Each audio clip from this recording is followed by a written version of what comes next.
Coba dibayangin sebuah momen. Satu momen yang begitu dahsyat, yang cahayanya itu bukan cuma menerangi sebuah gua di puncak gunung, tapi juga mengubah arah peradaban manusia selamanya. Nah, itulah kisah Nuzulul Quran, turunnya wahyu yang pertama. Yuk kita telusuri bareng-bareng perjalanan luar biasa ini. Tapi sebelum itu, coba kita renungin sejenak. Kira-kira apa ya yang bisa bikin seseorang begitu resah sama keadaan di sekitarnya, sampai dia rela ninggalin semua kenyamanan dan mencari jawaban di puncak gunung yang sunyi?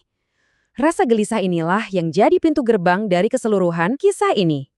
Untuk ngerti jawabannya, kita perlu time travel sedikit nih, kembali ke sebuah era yang penuh dengan kegelisahan spiritual. Masa itu dikenal dengan nama zaman jahiliyah. Mungkin kita sering dengernya diartikan sebagai zaman kebodohan ya. Tapi tunggu dulu. Ini bukan berarti orang-orangnya nggak pintar loh. Kebodohan di sini tuh maknanya lebih dalam. Sebuah kegelapan spiritual di mana manusia hidup tanpa cahaya petunjuk dari Sang Pencipta. Nah, di tengah kondisi masyarakat kayak gitulah, seorang pria yang dari dulu terkenal jujur dan baik hati, yaitu Muhammad, di usianya yang ke-40, merasakan hatinya tuh makin gelisah. Beliau melihat kaumnya tersesat, dan rasa prihatin ini makin hari makin dalam. Kegelisahan itu akhirnya menuntun langkah beliau menuju kesunyian.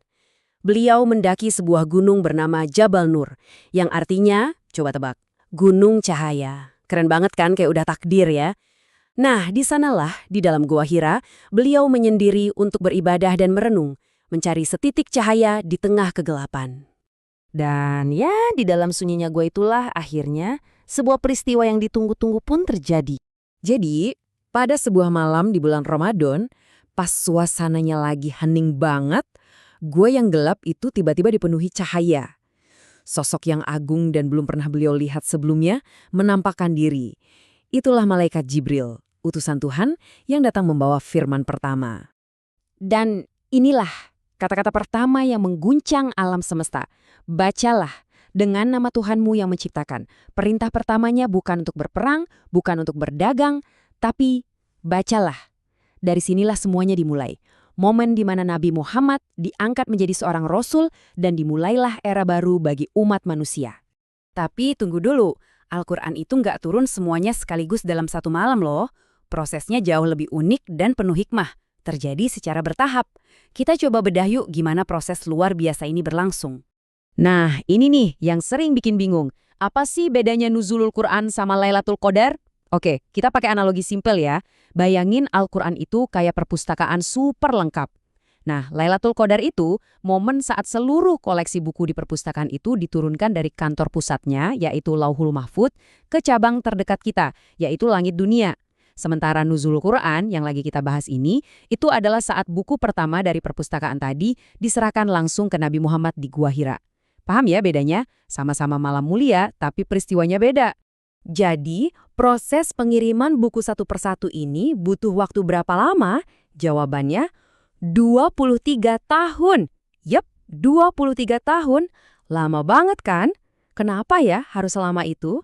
Nah, ternyata ada alasan yang luar biasa di baliknya. Kenapa nggak diturunin sekaligus aja biar praktis? Nah, karena Tuhan mau Al-Quran ini jadi petunjuk yang hidup. Jadi ayat-ayatnya itu turun pas banget sama kejadian. Ada masalah, turun ayat solusi. Ada pertanyaan, turun ayat jawaban. Jadinya tuh relevan banget, lebih gampang dimengerti, gampang dihafal, dan nancep banget di hati para sahabat waktu itu. Jadi, apa sih tujuan besar di balik semua ini? Apa hikmah dari peristiwa Nuzulul Quran? Tujuannya sebetulnya simple tapi dalam banget. Ngasih kita peta dan kompas buat hidup. Al-Quran itu kayak manual book versi final dan paling lengkap untuk umat manusia. Jadi cahaya pas kita lagi bingung, jadi jalan buat kita jadi manusia yang lebih baik di mata Tuhan. Kisah ini tuh bukan cuma cerita sejarah buat dikenang ya, tapi ini adalah sebuah undangan untuk kita semua. Jadi pertanyaannya, gimana caranya kita bawa cahaya Al-Quran ini ke dalam hidup kita di zaman sekarang? Gampang kok, ada 4 langkah buat mulai. Pertama, ya kita baca dulu lafadznya, nikmatin keindahannya. Dari situ kita coba menghafal beberapa ayat, biar tersimpan di hati. Nah, yang paling penting nih, kita renungkan maknanya. Coba tanya, ini pesan Tuhan buat aku apa ya? Dan puncaknya tentu aja mengamalkan ajaran itu, mengubah ilmu jadi tindakan nyata di hidup kita. Dan kerennya, ada janji manis di baliknya. Persahabatan kita sama Al-Quran di dunia ini nggak akan sia-sia. Kata Nabi, Al-Quran kelak akan datang sebagai pembela dan penolong kita, memberi syafaat di hari di mana kita paling membutuhkannya. Jadi, kisah agung dari Gua Hira itu akhirnya sampai kepada kita hari ini. Pertanyaannya bukan lagi tentang sejarah, tapi tentang masa depan kita masing-masing. Bagaimana Al-Quran akan menjadi cahaya dalam hidup Anda?